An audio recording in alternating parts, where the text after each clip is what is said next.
Uno es el frenado longitudinal del puente grúa. El frenado longitudinal del puente grúa exige que haya algún elemento capaz de transmitir esa carga longitudinal hasta un sistema de arriostramiento o de frenado, mejor dicho, que en este caso está en el centro del edificio industrial. Y corresponde, ya lo vamos a ver en más detalle, a estas cruces que junto con un puntal colocamos alineado con el cordón o con el parante interno de las columnas reticuladas.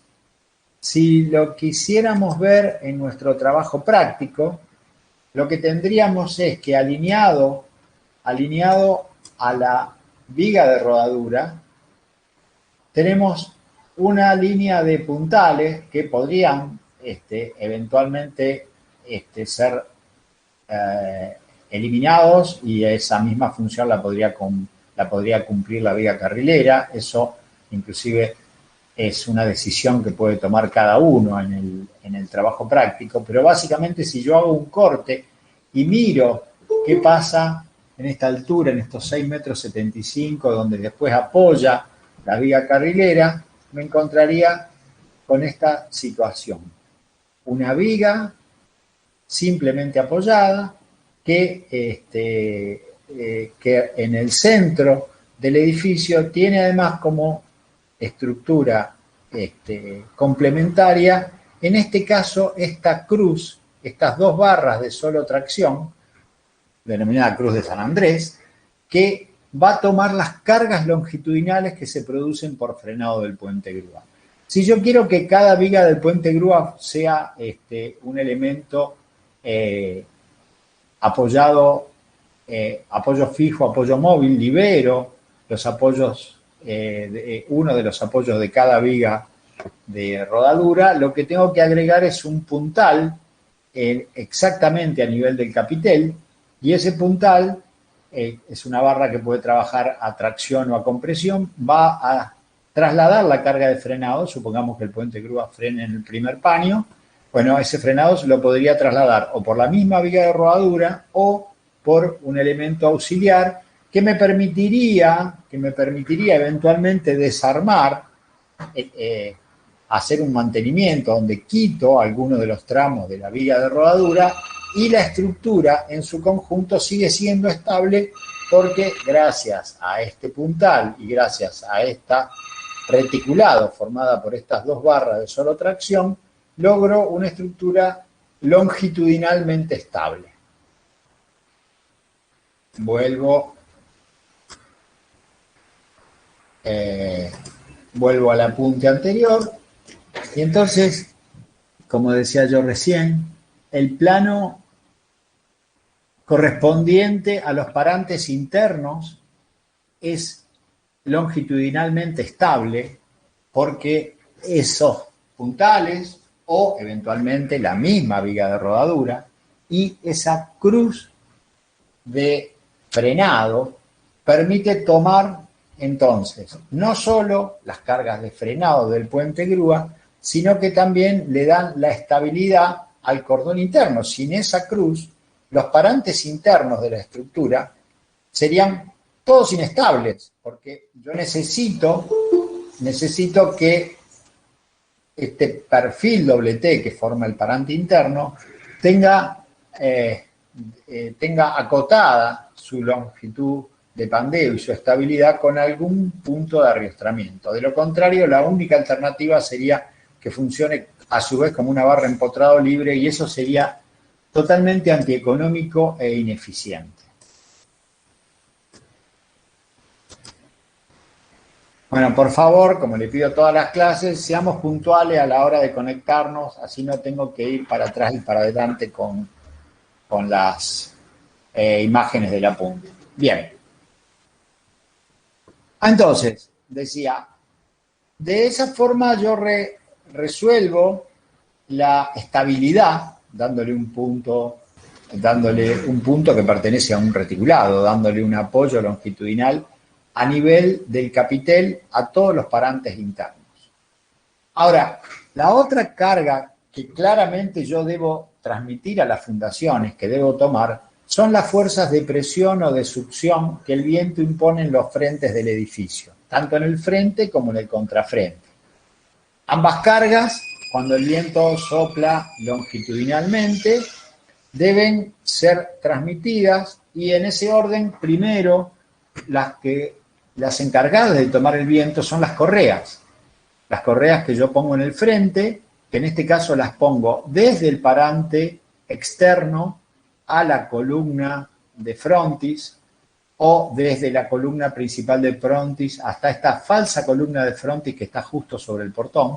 Y bueno, y por simetría, desde la falsa columna hacia la columna de frontis y desde la columna hacia el parante externo del reticulado. Esto está hecho o pensado así a propósito para que la estructura de contraviento sea una estructura disociada de la estructura de frenado del puente grúa. Al apoyar las correas desde el parante externo a la columna de frontis, yo evito comprometer al parante interno, que queda exento de cargas de viento, pero que sí queda comprometido con las cargas de frenado del puente grúa. O sea, son dos planos disociados.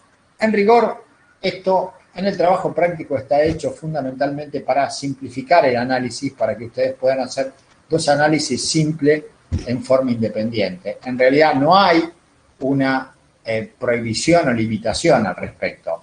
El sistema de frenado y contraviento podría ser un sistema combinado, un sistema mixto. En el trabajo práctico, para darle más claridad, para que ustedes conceptualmente puedan hacer rápidamente las cuentas, está disociado entonces el funcionamiento de frenado de puente grúa del efecto de viento. El efecto de viento entonces, le decía, es tomado en primer término por las correas, que lo van a llevar a las columnas externas del pórtico, a la falsa columna que está sobre el portón y a las columnas de frente. Falsa columna porque no llega a la fundación, porque acá abajo, y a través de un modelo que estaría representado por estas barras verticales, que serían los parantes del portón, las cargas de viento van a impactar sobre el portón se va a apoyar en una guía inferior y en una guía superior que estaría a nivel del dintel del portón, que es esta viga, que en este caso es un perfil doble T puesto horizontal, que tendrá los elementos que soportan a la guía del portón, que en nuestro caso sería un portón corredizo.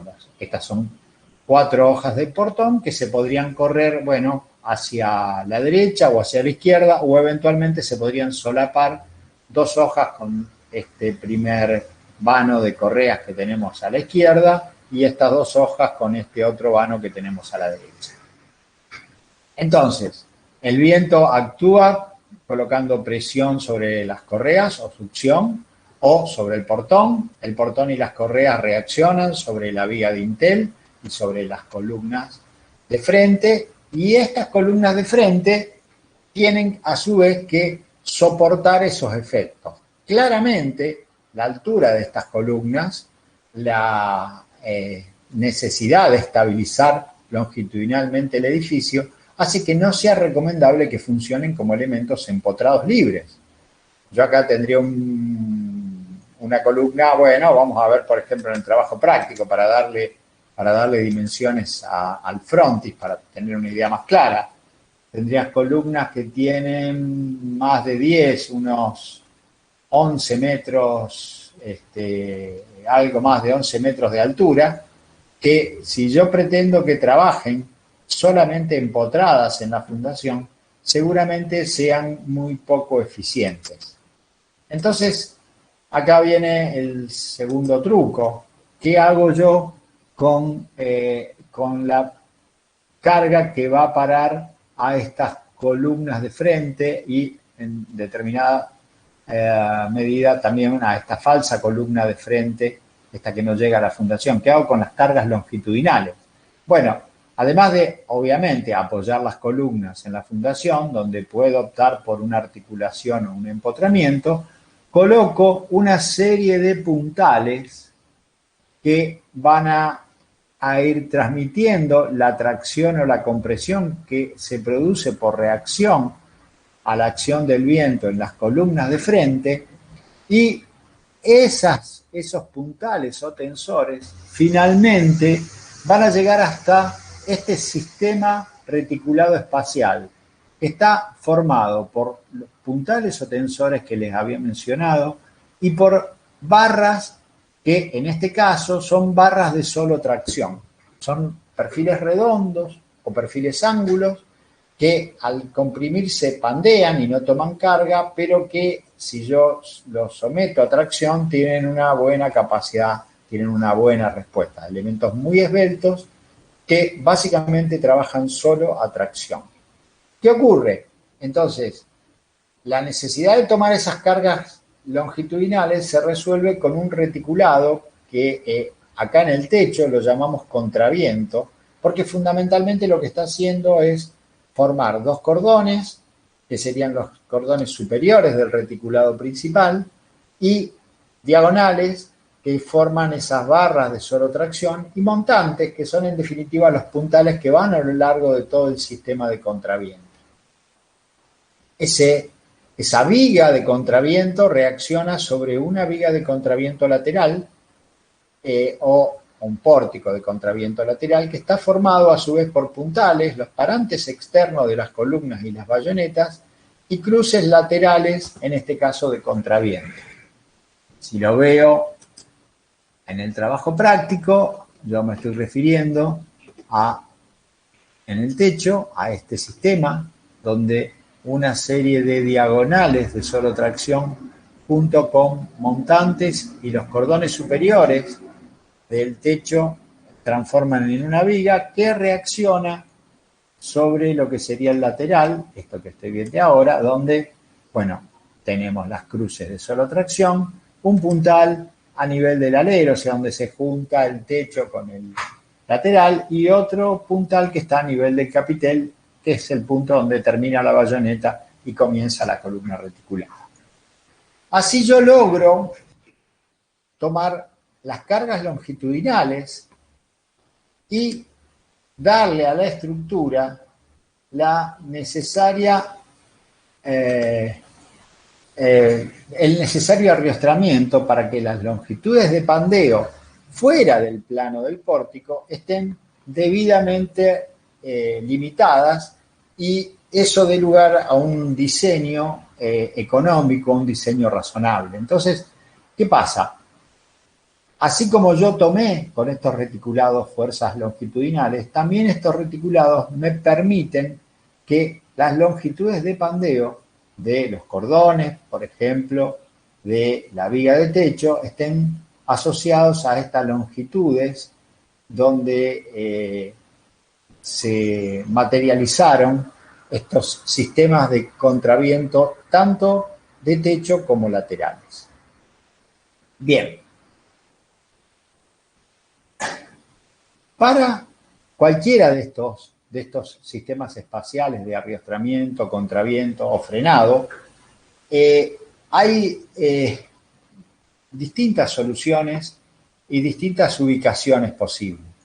Entonces, ¿dónde ubicar este reticulado espacial? Bueno, hay dos estrategias, y acá es donde entra la temperatura como un punto clave. Una estrategia es, por ejemplo, ponerlo cerca o, en este caso, en el centro del edificio. ¿Esto qué ventaja y qué desventajas tiene? Bueno, si lo pongo en el centro del edificio, la gran ventaja que tengo es que ante la dilatación longitudinal del edificio, y el edificio puede ser muy largo, en este caso tenemos un edificio relativamente corto, pero yo podría agregarle sin problema 5 vanos más en el frente y 5 vanos más en el contrafrente, hacer el edificio 60 metros más largo, y entonces esa dilatación longitudinal ya dejaría de ser un valor pequeño y pasaría a ser una deformación que merece un análisis detallado, que enseguidita lo vamos a ver. Por lo tanto, la gran ventaja de colocar los sistemas de arriostramiento cerca o en el centro de la estructura es que la dilatación hacia los extremos queda liberada, no me compromete el funcionamiento estructural. Sin embargo, yo puedo optar por una estrategia completamente inversa. Puedo colocar dos sistemas de contraviento en lugar de uno solo, por ejemplo, y colocarlo en los extremos del edificio industrial. Ahí la dilatación de todos los elementos puntales y tensores del edificio se va a ver limitada por estos sistemas que se oponen a la libre dilatación longitudinal. Y por lo tanto, la estructura se va a transformar fundamentalmente desde el punto de vista térmico en una estructura hiperestática, que va a requerir de un análisis numérico como para entender cuáles son las magnitudes de esas cargas que se ocasionan por el impedimento que estoy ocasionando a la libre dilatación o contracción.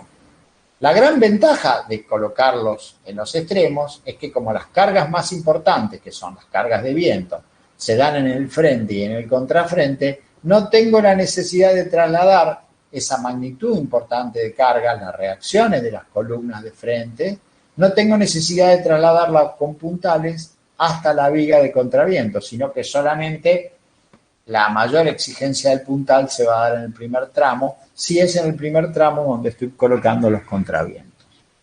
Así que, básicamente, tenemos dos cuestiones antagónicas en el diseño.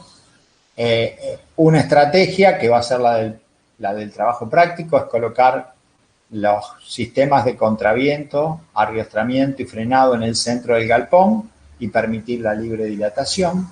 La otra alternativa es colocar los arriostramientos en los extremos del edificio. Simplifico la transmisión de fuerzas longitudinales a lo largo del galpón, pero ojo, transformo a mi estructura básicamente en una estructura hiperestática y comprometo potencialmente el edificio ante la dilatación y entonces dependerá de la magnitud, de la diferencia de temperatura que deba cubrir, de la longitud del edificio, que esto sea una buena o una mala decisión. Siempre existe una posibilidad adicional, que es colocar en el edificio juntas de dilatación. O sea, en algún punto de la estructura, cortar la continuidad longitudinal, y esto es equivalente a separar el edificio en unidades independientes respecto de la acción térmica, ¿sí? Esas juntas de dilatación deberían permitir el libre desplazamiento longitudinal y de esa forma disipar las cargas asociadas a la restricción de dilatación o contracción. Entonces, este es el pantallazo general. Ahora veamos con mayor detalle qué supone esto. Acá, para que quede un poquito más claro, dejé solo la estructura que participa del contraviento, o sea, eliminé a la estructura de frenado. Entonces, acá se ve un poco mejor, solamente están los parantes exteriores de las columnas, las bayonetas, las columnas de fronte y la columna de intel.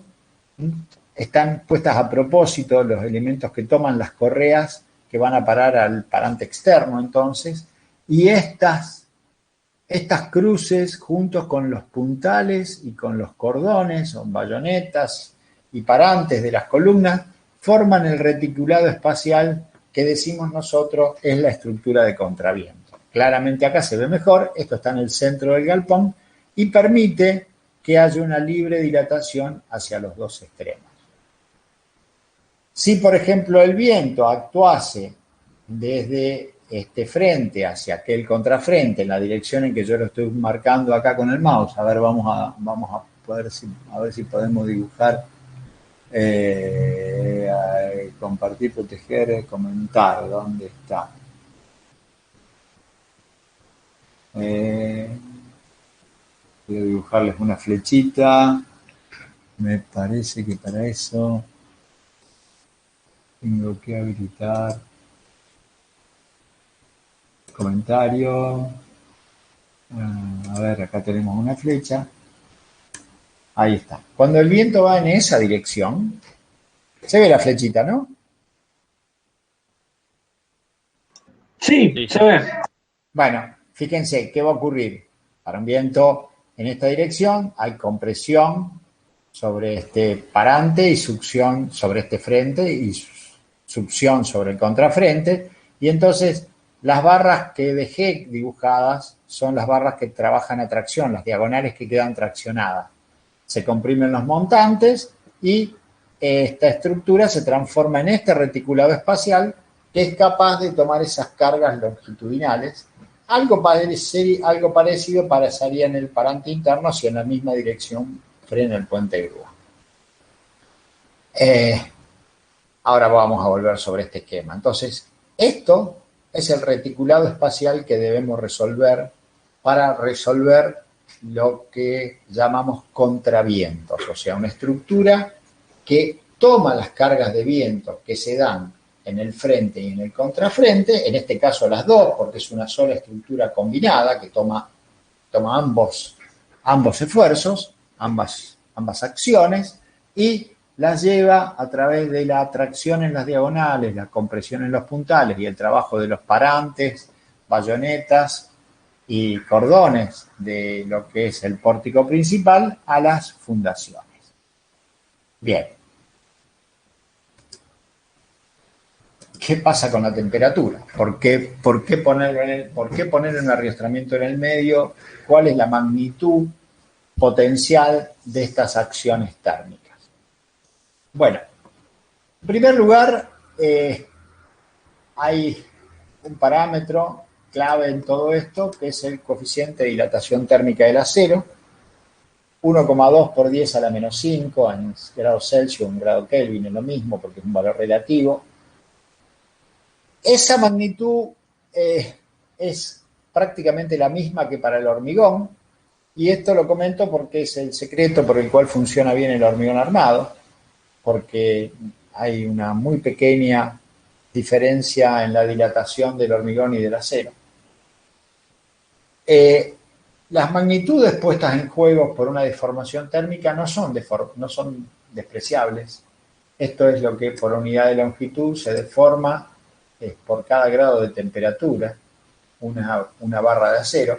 Y si yo supongo un delta T de 40 grados, que fíjense es algo posible en nuestro entorno, y acá es posible que ustedes encuentren cierta fragilidad en nuestro sistema reglamentario, porque van a ver que en los apuntes yo tengo compartido una recomendación y no un reglamento respecto a las acciones térmicas. Todavía hoy no está reglamentado exactamente los valores de diferencia de temperatura que debemos tomar. Sí hay una recomendación, pero que como tal no es limitante. Sin embargo, basta mirar los rangos de magnitud que presenta esta recomendación o usar simplemente el sentido común. O sea, es posible que en nuestra zona una estructura la monte un día que haga 0 grados de temperatura en pleno invierno y esa misma estructura esté en pleno verano expuesta a una temperatura de 40 grados Celsius, o lo contrario. O sea, entre un estado inicial de montaje y un estado final, yo podría tener una diferencia de temperatura de 40 grados Celsius. Y eso, a ustedes verán, es un valor totalmente razonable, no es ni demasiado conservador, ni un valor excesivamente bajo. Al no estar reglamentado, uno podría discutir si ese valor debería ser 45, 35 o... Profe, bueno, sí. una consulta. ¿Esa temperatura es simplemente el salto térmico que hay en el exterior?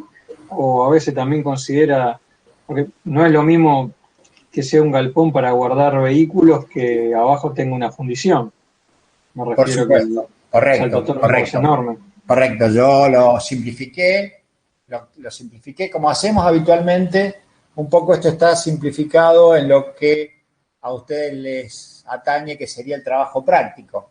En el trabajo práctico tenemos una estructura que no está aislada, no está refrigerada ni calefaccionada, o sea, es una estructura donde podemos tener inclusive algo amplificado el efecto térmico. ¿Por qué digo esto? Porque aunque es una estructura que podemos esperar que tenga una buena ventilación, porque esa se la podemos agregar, es posible que una cubierta de chapa produzca un calentamiento mayor en la estructura que los 40 grados Celsius que pueden hacer un día de verano, ¿sí?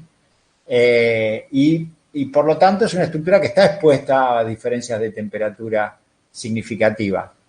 Claro, eso podría verse agravado o beneficiado en la medida en que yo acondicione el edificio, en la medida en que yo coloque aislaciones, o al revés, podría verse perjudicado en la medida en que yo a su vez agregue temperaturas internas en una nave de laminación, en una fundición, donde yo genero enormes cantidades de calor en el exterior. Es posible que ese calor no pueda yo disiparlo debidamente y suponga un aumento de temperatura en toda la estructura del edificio.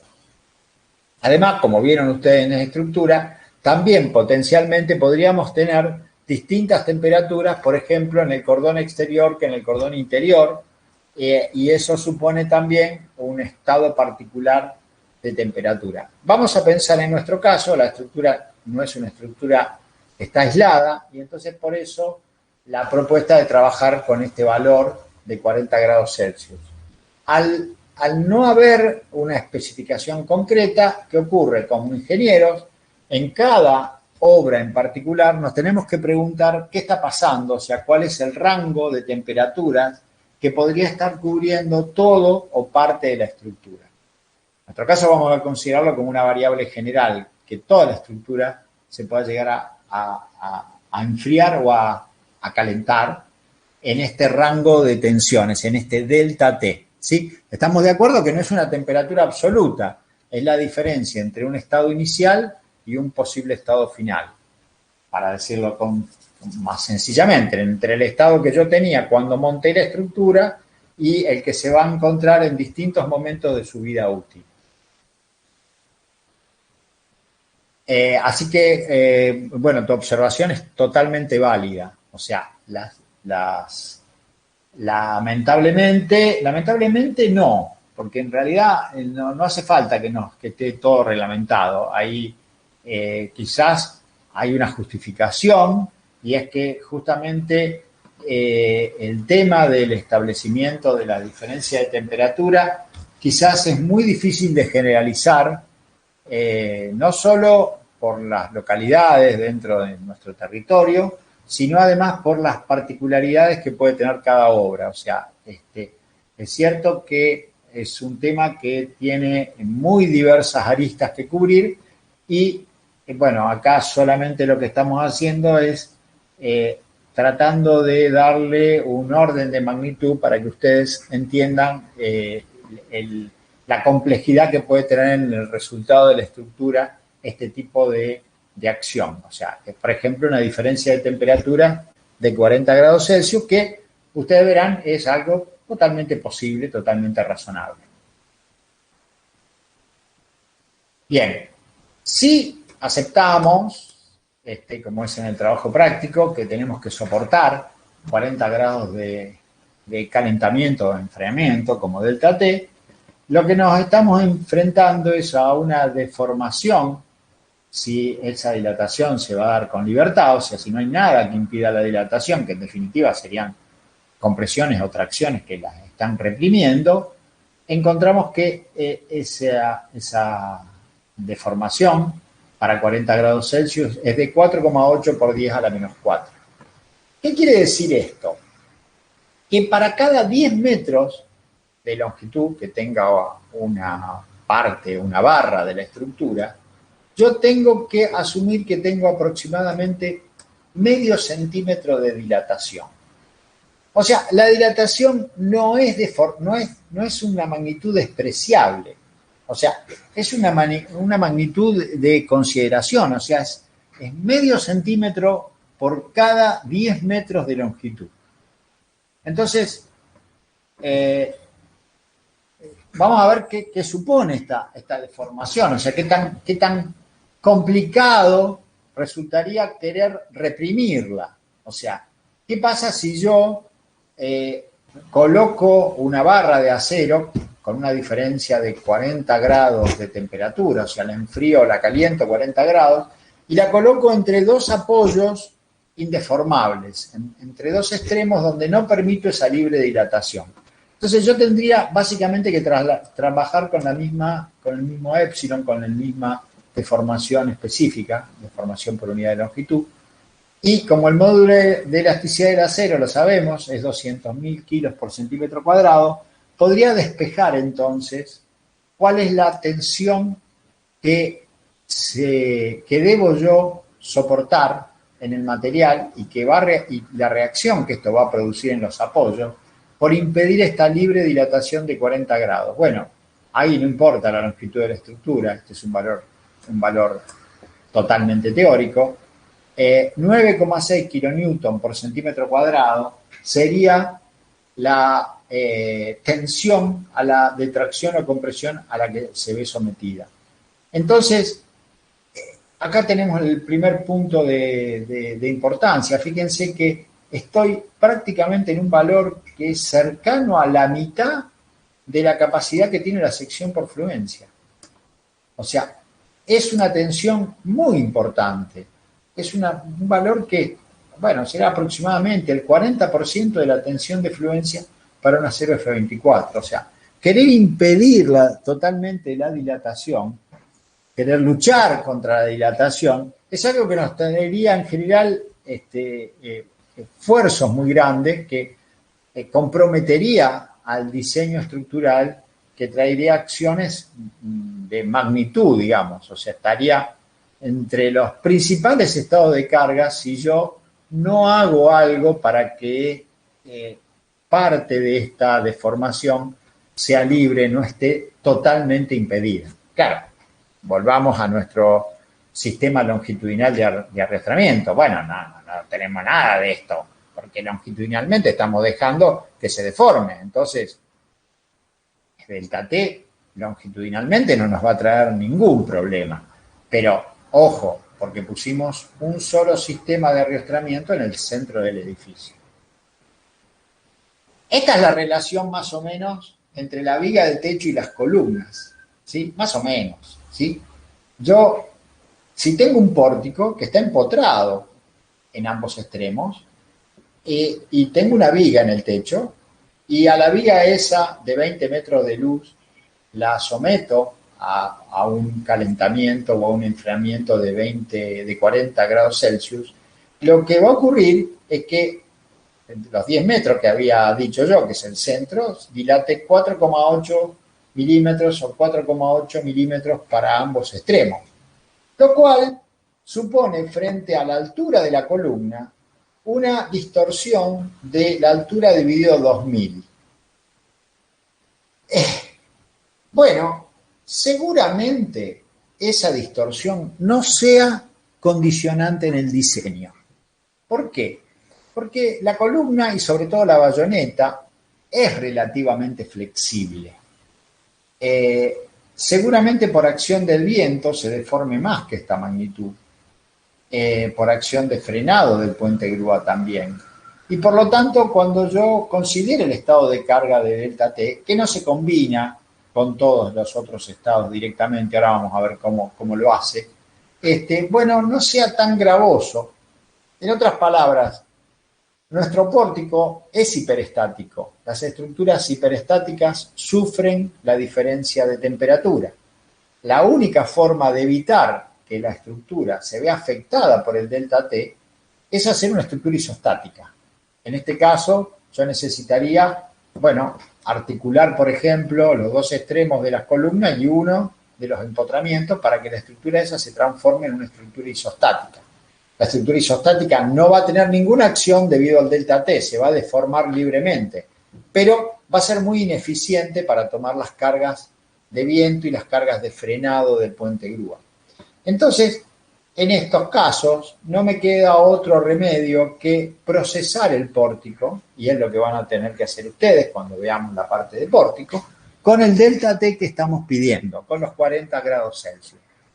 Pero como la columna es un elemento que trabaja a flexión y se deforma por flexión, seguramente el resultado de esta deformación no produzca una gran tracción, una gran compresión o flexiones significativas en los elementos. Seguramente, asociado a esta pequeña distorsión, una estructura alta, como es esta, 10 o más metros de altura, para 4,8 milímetros, no sea significativa. Claro, ¿dónde está el problema? Si yo lo mismo lo planteo para un edificio mucho más alto, menor implicancia va a tener esta delta T. Ahora, si esto mismo lo llevo a un edificio industrial que cada vez lo hago más bajo, esta distorsión puede empezar a ser determinante. Porque, ojo, una cosa es pedirle que se deforme 4,8 milímetros, una columna de 10 metros, y otra cosa es pedirle que se deforme 4,8 milímetros a una columna de 3 metros de altura. Porque ahí este efecto de distorsión lateral sería seguramente muy significativo. Claramente entonces lo que estamos diciendo es que para el pórtico, como elemento hiperestático, el delta T debe ser considerado y dependerá de la magnitud de la luz del pórtico respecto de la altura del pórtico, que ese efecto de hiperestaticidad sea más o menos importante. Lo que está claro que no voy a poder dejar de tenerlo en cuenta. Ahora, ¿qué pasa con los sistemas de arriostramientos, estos contravientos que había empezado a hablar yo, cuando le coloco un delta T? Y entonces, para simplificar, esto es muy grosero, pero es para que tengan una idea del orden de magnitud y cuáles serían potencialmente las dificultades la dificultad a la que llegamos. Pensemos que las barras verticales y horizontales, o sea, las columnas, los puntales, son barras rígidas, excepto la diagonal, que es la única que es capaz de tomar deformaciones. Si yo le impongo... Disculpe, profe. Sí. Esas cruces de contraviento, ¿no? Lo que está hablando, no Sí. están unidas en el centro, ¿no? Donde se cruzan. Bueno, habitualmente, ahora enseguida lo vamos a ver, pero es muy buena la pregunta. Habitualmente hay dos soluciones clásicas para las cruces de contraviento. Una de las soluciones es colocar barras redondas pretensionadas, ¿sí? Pretensionadas, ¿por qué? Porque la barra redonda prácticamente no tiene rigidez lateral y para lograr que la barra quede en una posición recta, tengo que, a través de una rosca, de un manguito roscado, de una rosca en el extremo de la barra, tengo que ponerla levemente en carga para que la barra quede en una posición recta, ¿sí? Un cable o una barra de hierro redondo, que son las dos alternativas en ese caso, necesita una pequeña tensión inicial y en ese caso la barra toma la configuración recta y cuando yo cargo lateralmente al sistema de contraviento, al sistema de frenado, bueno, la barra que está teóricamente comprimida simplemente se descarga, se afloja y la barra que va a quedar traccionada toma la tracción que le estoy imponiendo de acuerdo a, bueno, en este caso a la deformación o la carga externa que yo estoy llevando. La otra solución, en ese caso, yo no necesito vincular las dos cruces. No tiene ningún sentido vincularlas, porque trabajan independientemente.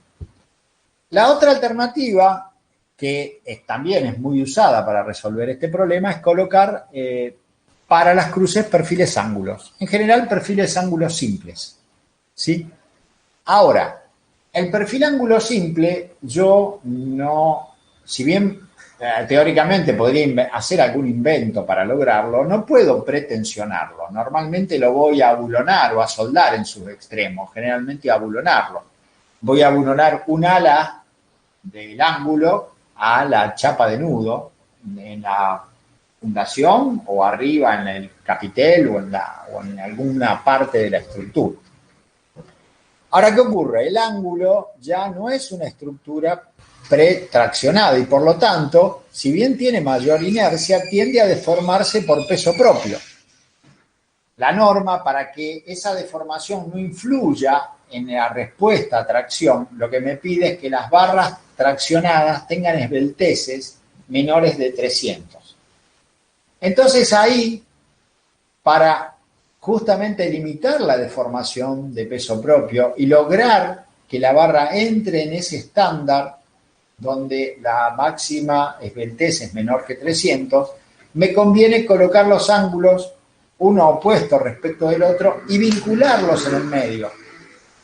Porque entonces, en el menor radio de giro de los ángulos, donde la esbeltez sería crítica, tengo un punto de apoyo transversal. En el sentido perpendicular, obviamente, al plano del reticulado que estoy analizando, la longitud de la barra es la longitud completa, pero en ese caso ya uso el radio de giro alrededor de un eje X, paralelo a uno de los lados del perfil ángulo. Entonces, la respuesta es, cuando son ángulos los vamos a vincular en el medio. Va a ser favorable porque me reduce la esbeltez en la menor inercia. Cuando sean redondos, no vamos a vincularlos porque sería un gasto, un esfuerzo y una complicación innecesaria. ¿Se entendió? Sí, bárbaro, profe, muy clara la explicación. ¿Está? Gracias. Bien. Acá solamente está indicado uno de los ángulos, el que se tracciona. El que se comprime ni lo dibujé. Es como que no está trabajando. ¿Qué pasa? Si yo le impongo a este sistema, a este cuadradito, L y L, L de ancho, L de alto, una deformación delta L, lo que necesito es que la diagonal se deforme por unidad de longitud 0,5 de delta L por L. O sea, es la mitad del desplazamiento longitudinal, lo que le estoy imponiendo como desplazamiento longitudinal a la diagonal. Es una cuestión de relación de triángulos directamente. Pero veamos ese efecto llevado a un edificio industrial parecido al de nuestro trabajo práctico. Pensemos que nosotros no tenemos que hacer una nave de 30 metros, sino que nos toca una nave de 100 metros, ¿sí? Y además se me ocurre poner las cruces de contraviento en los extremos de la nave y no colocar ninguna junta de dilatación. O sea, simplemente este sería el eje de simetría, entonces este punto lo puedo considerar un punto fijo y de ahí para allá se tiene que dilatar o contraer libremente, pero como yo quiero que los contravientos estén pegados al frente y al contrafrente, bueno, cuando el viento produzca succión necesito que funcione esta diagonal y por simetría la que está del otro lado. Ahora, para el estado de carga de viento, la cruz esta o la impuesta cuando el viento presiona, está fenómena, es muy, muy beneficiosa, no tengo que trasladar el esfuerzo con los puntales. Ahora, ¿qué pasa con el delta T? Bueno, acá tengo 5 vanos que cada uno se va a deformar 4,8 milímetros, o sea, desde el centro del galpón hacia los extremos, voy a tener 2,4 centímetros de desplazamiento. Entonces, en la diagonal, la deformación por unidad de longitud va a ser de 1,2 por 10 a la menos 3. Ahora, si yo multiplico esto por el módulo de elasticidad, si desprecio, si supongo que hay rigidez axial en los demás elementos, o sea que son áreas enormes, la de los puntales y la de los parantes, para que todo el esfuerzo sea sufrido, digamos, por la diagonal de la cruz de solo tracción, resulta que en esa diagonal voy a alcanzar una tensión de 24 kilonewton por centímetro cuadrado. O sea, por el delta T de servicio solamente, voy a poner en fluencia el elemento de arriostramiento. Entonces, ¿qué me está diciendo esta simplificación numérica? Ojo, si yo tengo un edificio de 100 metros de largo, o pienso seriamente en colocar cerca del centro los sistemas de arriostramientos y contravientos, o empiezo a ver cómo jugar con las rigideces relativas de los elementos para que no ocurra esto que está pasando acá. Seguramente la otra posibilidad es colocar lo que ahora vamos a ver es una junta de dilatación, o sea, colocar, en este caso en el centro de la estructura, podría ser algo que permita el desplazamiento longitudinal de forma tal de que ya no se sigan produciendo, digamos, los desplazamientos limitados por la hiperestaticidad de la estructura. En este caso, la hiperestaticidad es porque esta cruz se repite tanto en el contrafrente como en el frente. Bueno, entonces, ¿cuál es un truco para poder dividir en varios tramos mi estructura sin la necesidad de hacer lo que lamentablemente muchas veces tenemos que hacer en las estructuras de hormigón armado, que es repetir los pórticos principales? O sea, una punta ideal constructiva respecto a la dilatación es colocar un doble pórtico, colocar 2 vigas de techo, 2 bayonetas, 2 columnas, o sea, un doble pórtico separado a 5 centímetros del pórtico siguiente, y entonces la estructura directamente trabaja hasta el pórtico de la derecha o hasta el pórtico de la izquierda independientemente. Pero eso no es nada económico porque estoy generando el doble de la estructura necesaria, o sea, estoy colocando 2 vigas, 2 columnas, 2 bayonetas, 2 capiteles, para que la estructura sea totalmente independiente. El truco es que las correas, las barras longitudinales en el edificio ya estén diseñadas de forma tal de que liberen el esfuerzo axial. Y eso se puede hacer con los agujeros ovalados largos, ¿sí? Por ejemplo, para las correas de techo, lo habitual es usar bulones de media pulgada. El agujero ovalado largo tiene 31,8 milímetros de largo. Esto ustedes lo pueden sacar del reglamento, el capítulo J, donde los agujeros, obviamente, como ustedes vieron en Metálicas 1, pueden ser agujeros normales, que los que usamos para cualquier unión estructural, agujeros holgados, que sirven nada más que para casos como los pernos de anclaje, donde los agujeros donde los bulones trabajan solo a tracción, o agujeros ovalados. Ahí, en un sentido, el agujero no tiene la holgura mínima, 1,6 milímetros, pero en el otro sentido tiene una gran holgura. En los ovalados largos, la holgura es importante desde la situación inicial, que sería teóricamente centrado. El bulón puede desplazarse 9,5 milímetros a la derecha o a la izquierda sin que empiece a producirse el aplastamiento y sin que empiece a tomarse corte en la dirección longitudinal. En la dirección transversal, como no tiene holgura, siempre puedo tomar el esfuerzo de corte. Entonces, con este truco, yo, por lo menos 20 metros de libre dilatación para 40 grados Celsius, 2 por 4,8 milímetros, lo puedo tomar libremente. Esto permite que, colocando más de un sistema de contraviento, yo pueda dividir mi estructura en varios conjuntos, ¿sí?, donde la dilatación relativa de ellos queda tomada simplemente dentro de un detalle constructivo. Por ejemplo, este es el que vamos a usar nosotros para las correas donde suponemos que las correas no participan del sistema de contraviento y de arrastramiento. Entonces, para simplificarle el montaje, en uno de los extremos ponemos un agujero normal y en el otro sistema un agujero ovalado. Y ovalado largo, sí, ¿por qué no? Tiene más holgura para el montaje, o sea, cualquier diferencia que tengo la puedo absorber sin ningún problema. O sea, permito que se liberen los desplazamientos longitudinales sin que se perjudique la capacidad de transmisión en el sentido transversal de la unión. Bueno, finalmente, para terminar con el tema de diferencia de temperatura y volver a los sistemas de contraviento, arriostramientos y frenado, lo único que nos permite ser a veces un poquito más osados con el tema del análisis frente al delta T es que, fíjense que solo en esta combinación última aparece delta T. O sea, no aparece combinado nunca con el viento. Como generalmente el punto crítico en edificios industriales como el que estamos analizando nosotros es la capacidad para tomar los vientos longitudinales, el hecho de que el delta T solamente se combine con las cargas permanentes, acá está T, ¿no? Este es el delta T. Va multiplicado por 1,2 junto con las cargas permanentes.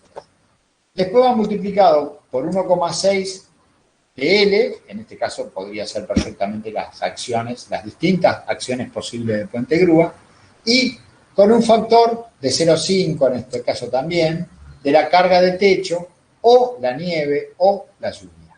Como no tenemos en este caso, esto no aplica en nuestro trabajo práctico, sería 0,5 DLR.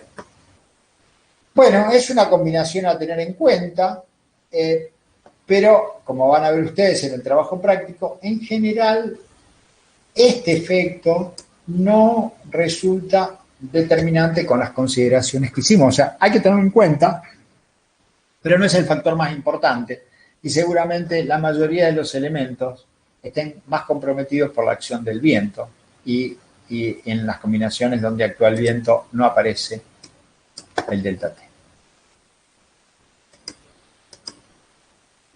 Bueno, volvamos al otro apunte, pero antes entonces si hay alguna preguntita, si me quieren hacer algún comentario.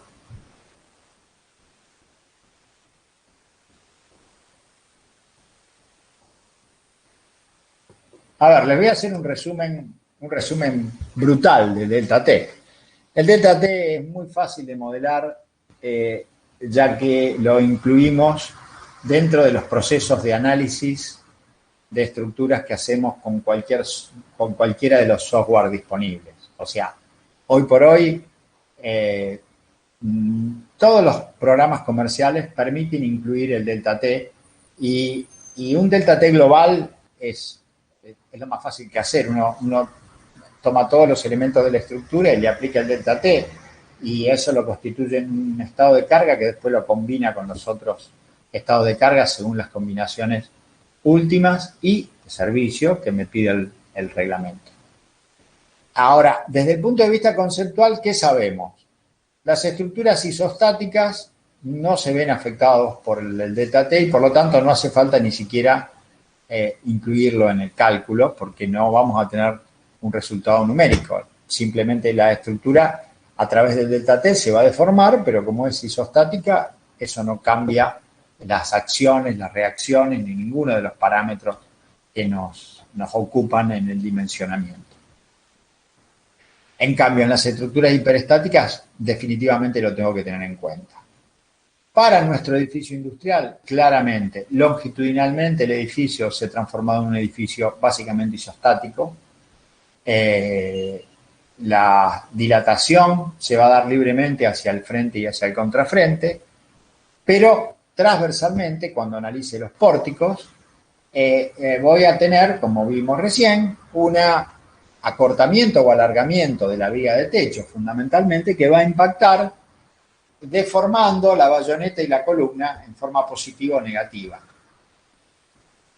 Eso vamos a ponerlo en cuenta con el software que usemos para dimensionar la estructura, mejor dicho, para evaluar los esfuerzos de la estructura y, bueno, obviamente va a repercutir en el dimensionamiento. Como les dije antes, probablemente con una altura importante de columna y bayoneta, una bayoneta que es relativamente flexible, esos desplazamientos que imponen la temperatura no traigan consecuencias importantes en el dimensionamiento, o sea, no sean parte o no sean fundamental dentro de los estados críticos de diseño. Bien, volvamos entonces al sistema de contraviento. Como decía, el viento va a accionar presionando el frente, succionando el contrafrente y cada una de las columnas del frente y del contrafrente van a transmitir un esfuerzo longitudinal a través de los puntales a este reticulado espacial.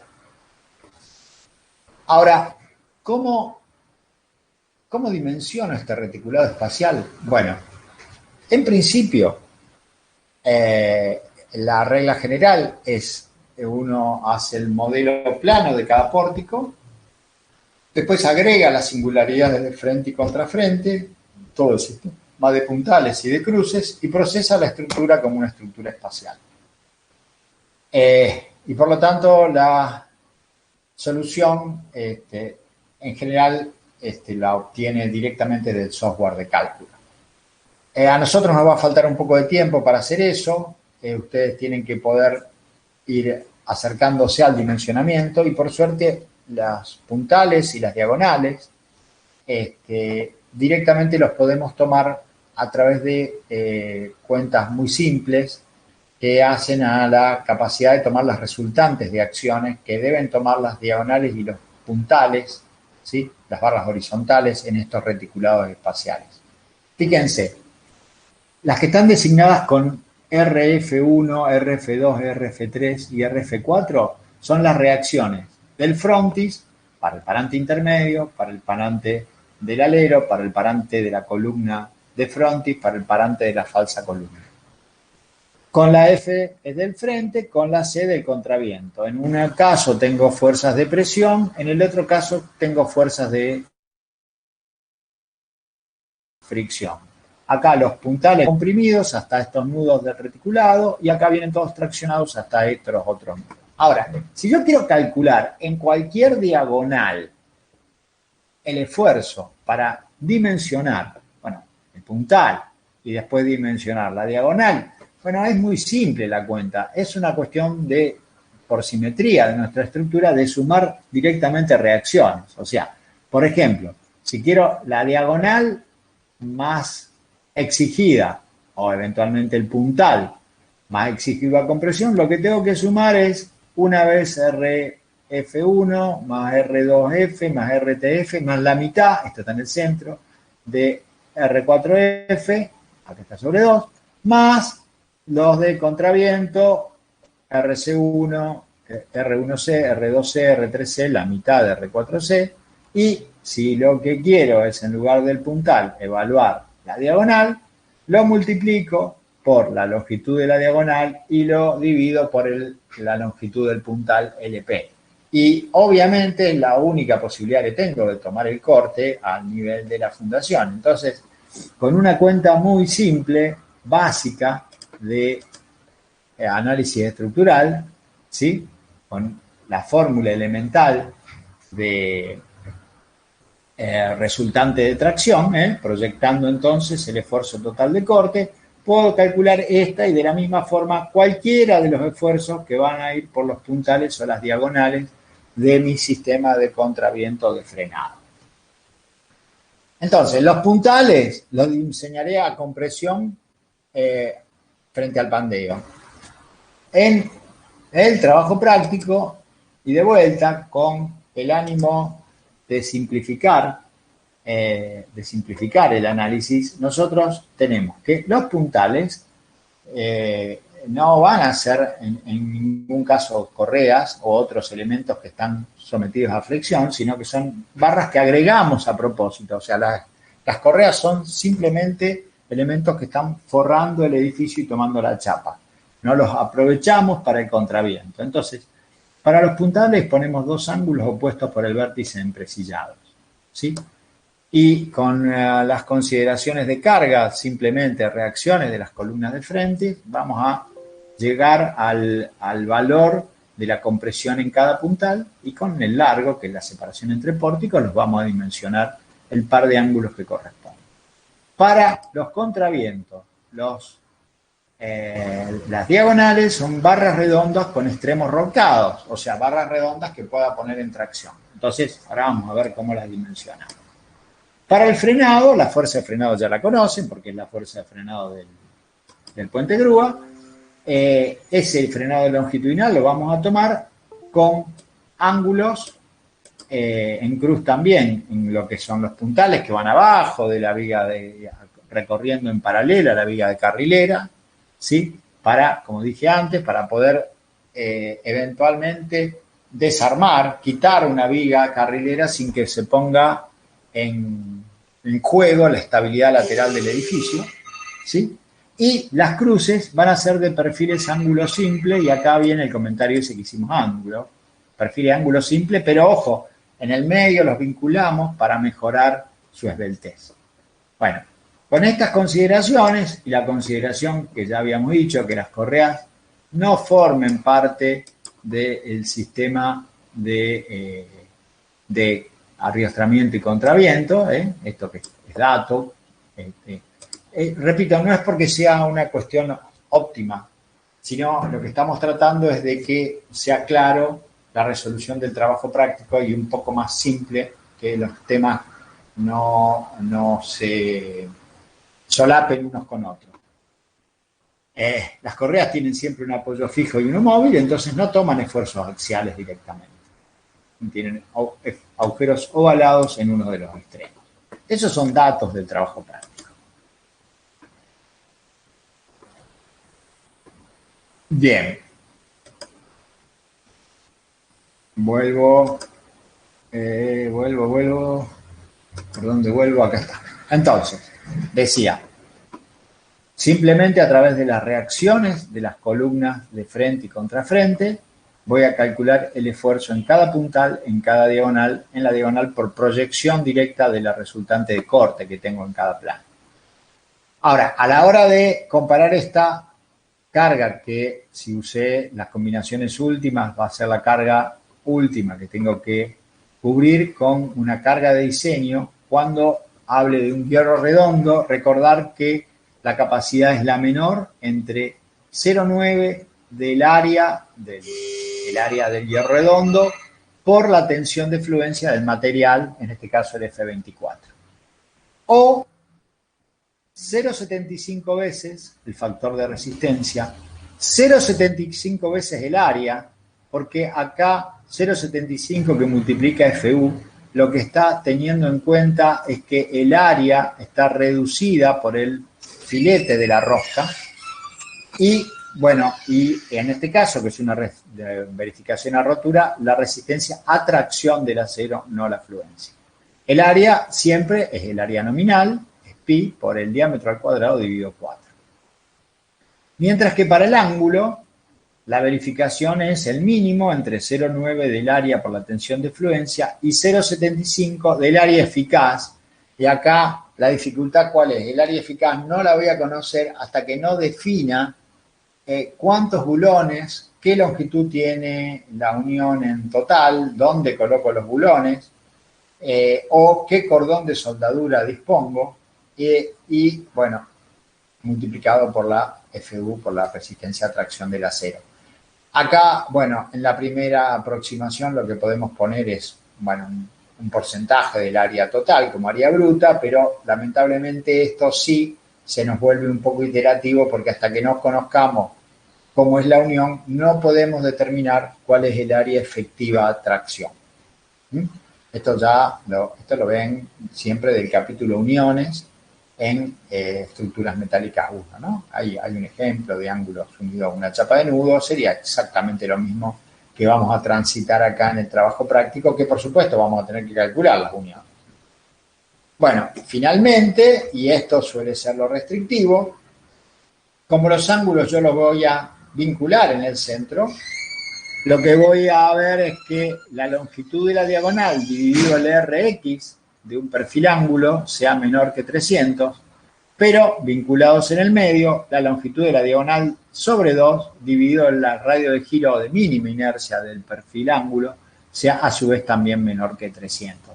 Entonces, vinculándolos en el medio, evito que en esta verificación el límite me lo esté dando el menor radio de giro del perfil.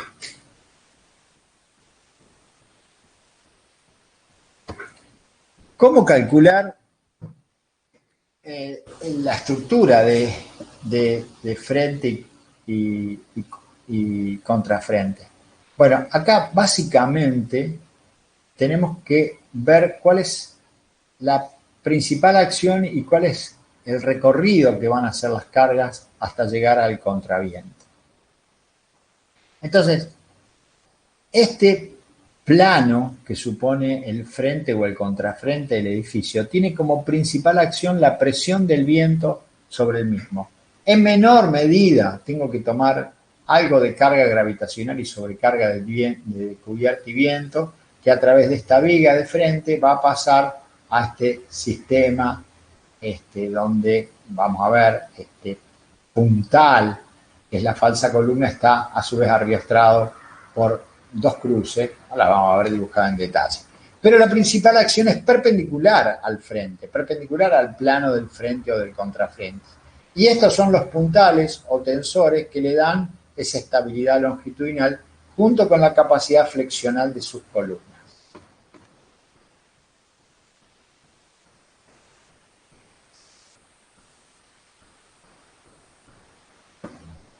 En nuestro caso, como pasa muchas veces, lo que tenemos es una existencia de un importante portón en el frente del edificio. Ese portón, como dije antes, vamos a suponer que está apoyado en una guía inferior, o sea, la carga gravitacional del portón cae directamente a una guía que está en el piso, pero la carga perpendicular al plano del frente o del contrafrente va a parar como si fuera una viga simplemente apoyada acá al larguero del portón, tanto a la guía inferior como a una guía superior que está a nivel del dintel. Las cruces que tiene en los extremos esta falsa columna de frontis, lo que me permiten es resolver que cuando yo quiero tomar el peso del frente más el peso de la parte de techo que corresponde al frente, la carga es descendente y ¿qué va a ocurrir? Estos dos tensores se van a traccionar tomando esa reacción y llevándola a la columna del frontis y comprimiendo la viga de techo. Mientras que si llegase la succión del viento sobre esta viga a querer levantar la viga de dintel, lo que va a ocurrir es que van a trabajar las dos diagonales opuestas, traccionándose entonces la V invertida y comprimiéndose la viga de dintel del portón.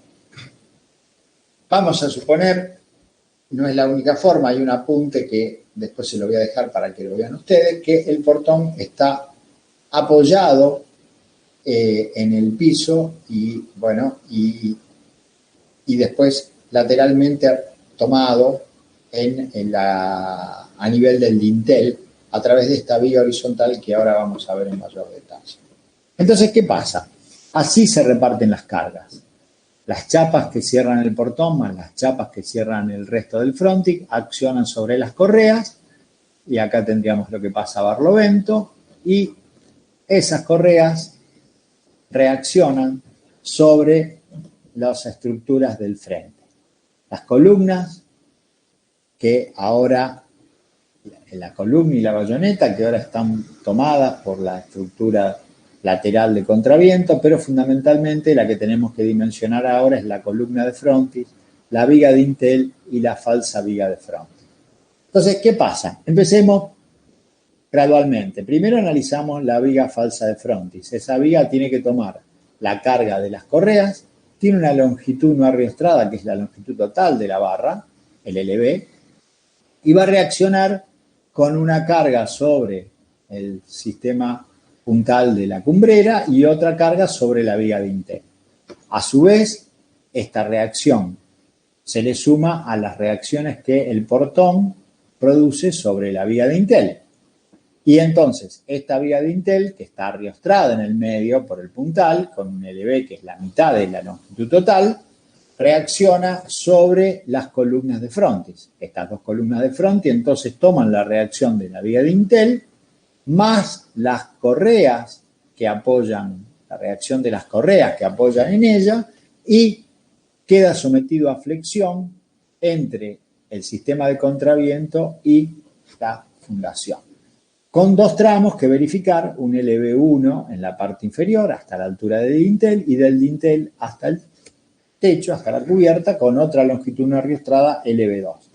Claro está que uno podría agregar arriostramiento si, en función de esas longitudes no arriostradas, uno encuentra que el diseño es demasiado poco efectivo. Y esto se daría en el caso de que esté claramente superando la longitud LR en alguno o en los dos tramos de esa columna de frente. La discusión más interesante, obviamente acá la mayor inercia del perfil está siempre oponiéndose a las presiones de viento y por lo tanto la viga dintel es un perfil doble T que va dispuesto en un plano acostado. O sea, el alma del perfil doble T está en un plano horizontal para que pueda transportar la flexión hacia los dos parantes de frontis. Respecto a las columnas de frontis, la gran duda es si conviene articularlas o empotrarlas en la fundación. Y ahí podría abrir un poco la discusión, ¿no? Ustedes la ven, es una viga que tiene básicamente una carga.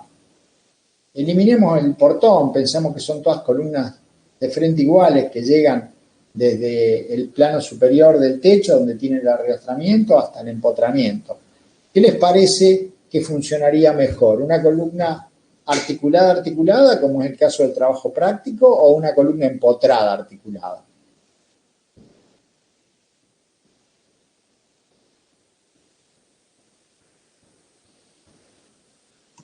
Si se encuentra empotrada va a tener mayor rigidez y menores deformaciones. Buenísimo. Esa es una muy buena respuesta. Desde el punto de vista de la rigidez me conviene empotrarla. ¿Por qué? Porque siempre una estructura con continuidades logra tener deformaciones más chicas. Ahora, si lo que condiciona el diseño es la resistencia, ¿gano algo empotrándola?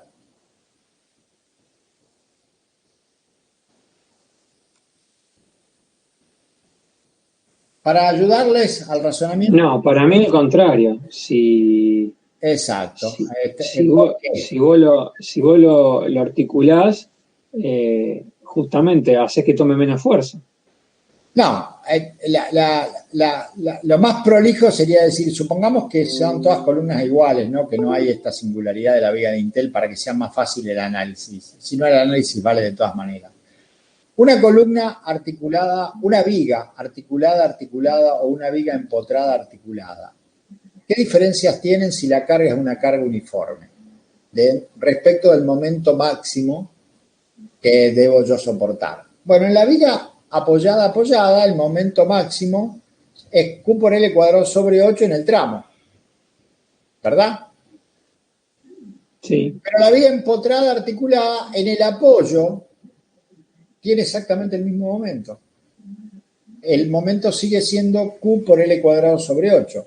Con un agravante, el apoyo superior no es un apoyo totalmente rígido. Cuando yo lo modele en las tres dimensiones, todo el sistema de contraviento se va a deformar y va a permitir un pequeño desplazamiento que va a aumentar más allá de Q por L cuadrado sobre 8, el empotramiento, y por lo tanto, en rigor, el momento de apoyo del empotrado articulado es mayor que el momento de tramo del articulado.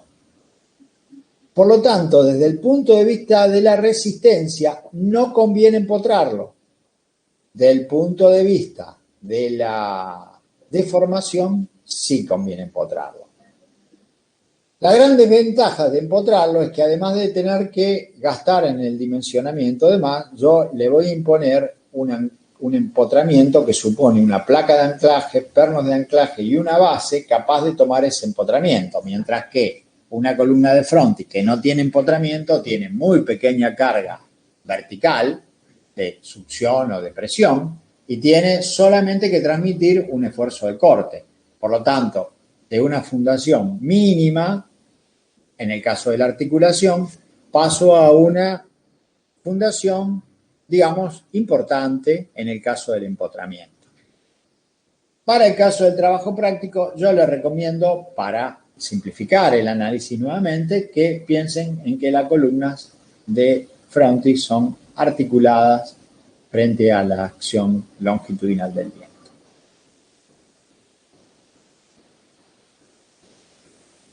Ahora bien, claramente las acciones principales para los sistemas de arriostramiento y frenado son las acciones de viento o, como acá está indicado, el frenado de puente grúa, ¿no? ¿Se acuerdan que nosotros lo llamábamos Z1 más Z2, o sea, las dos ruedas longitudinales de mayor carga del puente grúa, la carga dividido 10 para el caso de la acción longitudinal, me da el esfuerzo de frenado que voy a tener que transmitir a través de los puntales, repito, que podría ser la misma vía de rodadura eventualmente, pero bueno, están pedidos dos ángulos en cruz para independizarnos, y las cruces, que en este caso son ángulos que trabajan solo a tracción.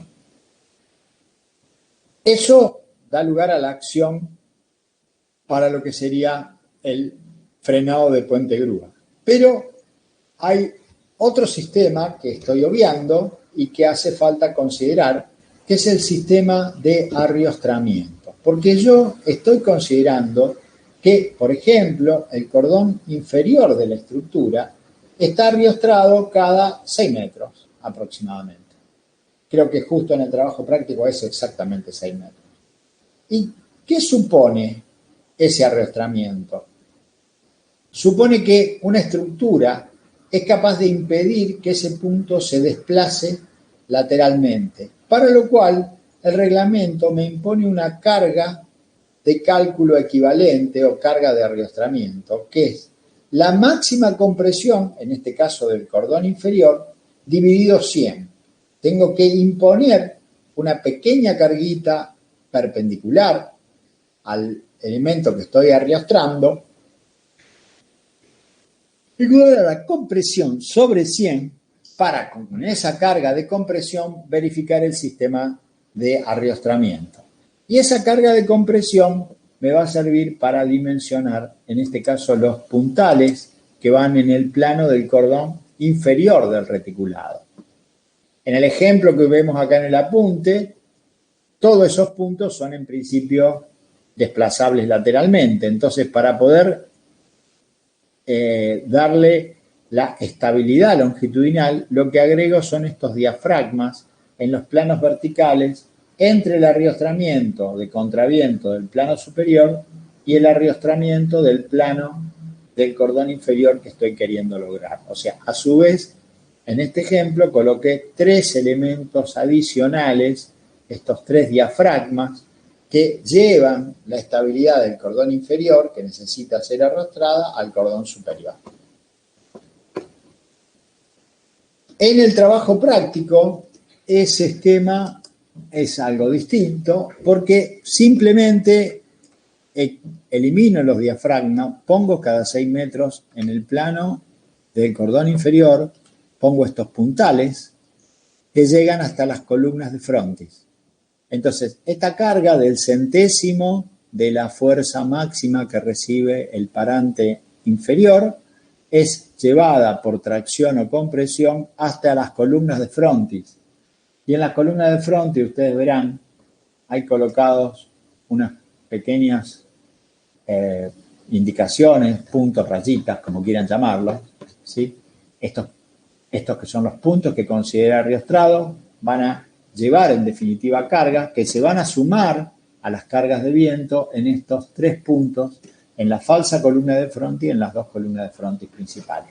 ¿Sí? O sea, se va a transformar el arriostramiento en una acción que produce flexión sobre la columna de frontis, que es llevada después a la fundación y al contraviento en el plano del faldón, a la estructura de contravientos del techo.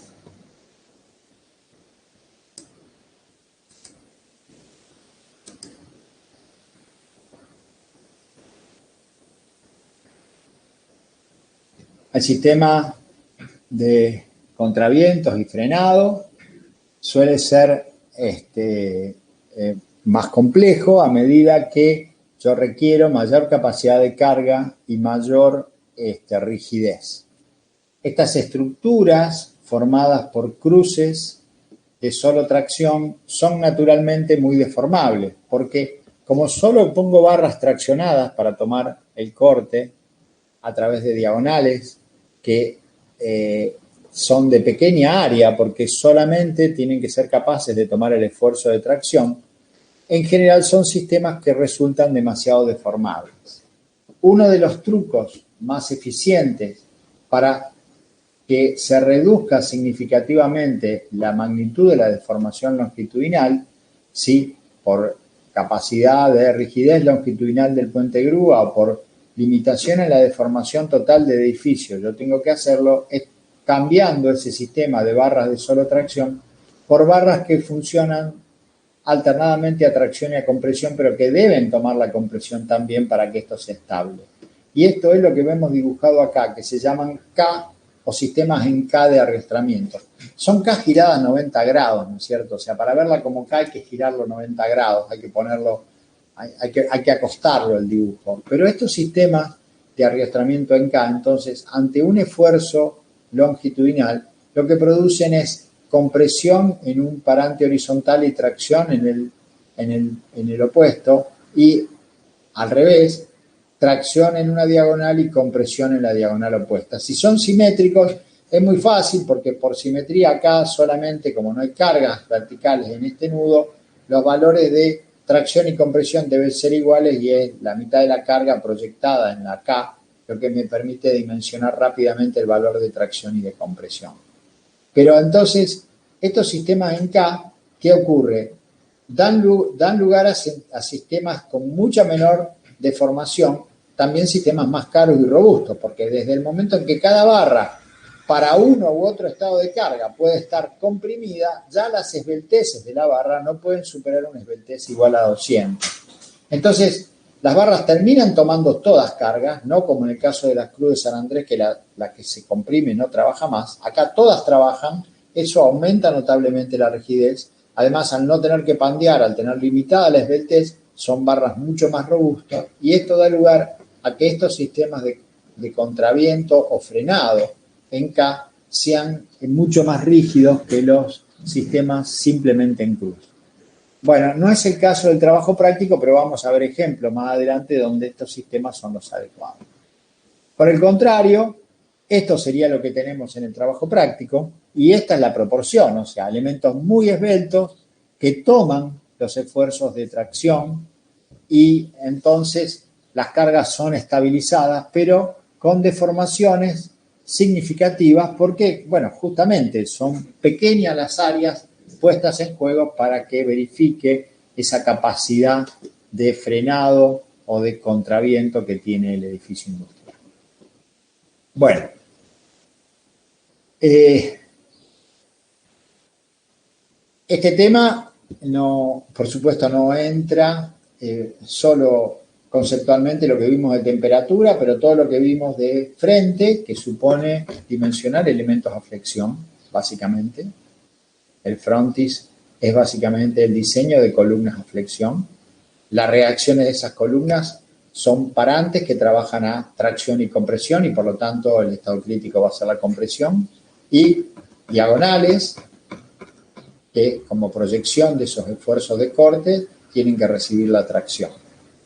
Con esos ángulos en cruz, con esos ángulos simples que forman las cruces de frenado y con esos hierros redondos que forman las cruces de contraviento, vamos a dimensionar los elementos que siguen de nuestro edificio industrial.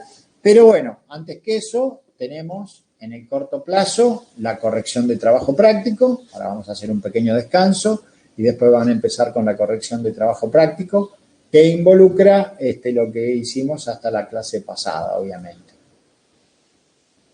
El lunes que viene van a tener entonces el parcial, ya el primer parcial, donde vamos a tener que resolver una viga carrilera, algo similar a lo que hicieron en el trabajo práctico, y van a tener que determinar acciones, o sea, cargas de viento, sobrecarga de techo, eventualmente alguna pregunta sobre temperaturas. Temperatura no es mucho lo que podamos, más allá de alguna pregunta simple. Y entonces la clase posterior, digamos, ya no este lunes sino el otro lunes, sí vamos a seguir avanzando en esto que es el dimensionamiento del resto de la estructura. O sea, ya estamos empezando a ver cómo funciona toda la estructura, empezando a dimensionar algunos elementos. Bueno, la clase que viene ya vamos a entrar a lo que es el pórtico principal y avanzar, ¿no?, en todo lo que es el análisis completo. Entonces, tenemos, como les decía, ahora la evaluación de cargas de correas, la clase que viene el parcial de viga carrileras y cargas, y después ya nos metemos en los pórticos, completamos algo más el tema de frente y contravientos, hablamos un poquito más de portones, y ya después nos vamos metiendo en las uniones del pórtico con vistas a que de acá a aproximadamente ya 3 semanas tenemos la primera evaluación de trabajo práctico de frente y contraviento, frente, contravientos y arrastramiento, lo que estuvimos viendo hoy. Bueno, ¿alguna pregunta? Profe, yo quería preguntar si al final se definió la modalidad del parcial. Si va a haber que conectarse una llamada, si va a haber que adjuntar un PDF.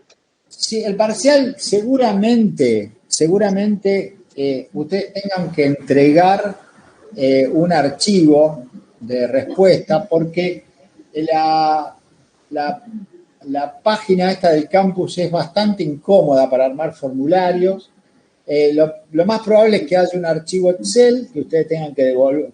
Vieron cómo hicimos en el parcial de la clase pasada, que no era un parcial, era como simplemente una prueba, ¿no? Donde ustedes resolvían una correa.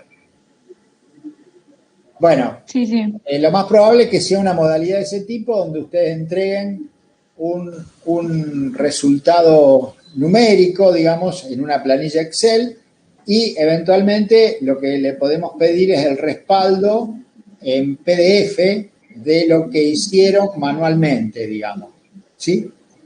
Eso, en general, el respaldo queda para la discusión de algún caso que esté en el límite entre aprobar y no aprobar, que esos que sacan 5,75 en los 3 parciales y no sabes si aprobarlo o no aprobarlo, para ver, bueno, decir, a ver, de a qué se debe el error, si es un error numérico, si, a ver, no es porque sea menos grave un error numérico, ¿no? Ya en 4º año de ingeniería un error numérico o un error conceptual da lo mismo, se cae la estructura o la sobredimensionamos. Pero bueno, de todas formas, a veces, de acuerdo a cómo queda armado el parcial, eso de sacarle, de escanear las hojas previas, digamos, el trabajo completo puede llegar a ser de alguna utilidad.